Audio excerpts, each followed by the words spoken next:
Merci, Monsieur le Président. Alors, Monsieur le Président, ce matin, vous parliez d'Harry Potter,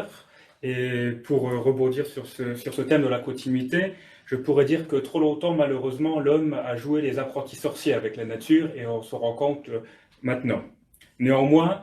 à la différence de certains écologistes des villes, je pense que l'écologie ne doit pas être uniquement punitive, mais avant tout une écologie réaliste au service des territoires, qui ne pénalise pas les plus faibles et qui sait conjuguer les besoins économiques et la nécessaire préservation de l'environnement. La stratégie régionale biodiversité nous rappelle l'importance de protéger notre faune et notre flore et l'interdépendance entre chaque espèce. Les propositions mentionnées dans le schéma vont dans le bon sens, comme la plantation de haies ou le soutien à l'agriculture biologique ou les circuits courts, ça fera plaisir à Jean-François Guillaume, politique dont le département des Vosges aussi est en pointe, notamment sur tout le Grand Est.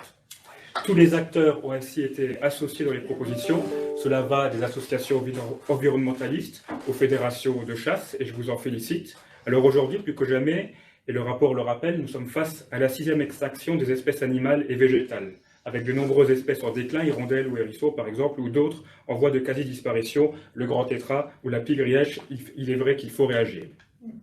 Sur la convention avec l'Action Logement, elle doit aussi nous permettre de répondre à des enjeux de développement durable, en luttant notamment contre la fracture territoriale et énergétique. Néanmoins, une petite remarque sur les conditions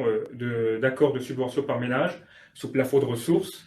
ANA, qui pénalise de nombreuses familles de classe moyenne ne devant pas dépasser 19 074 € pour une part fiscale, soit environ moins de 1 600 € mensuels, et donc peu accessible à de nombreux foyers quand il y a des travaux très importants à faire. Alors à travers ces 4 politiques présentées, la région poursuit déjà la trajectoire engagée, même si évidemment on peut toujours vouloir augmenter le budget et que j'enlèverai un petit point concernant l'éolien, mais l'impulsion doit être avant tout pour moi nationale, et néanmoins sur ces propositions-là nous voterons pour l'ensemble des rapports.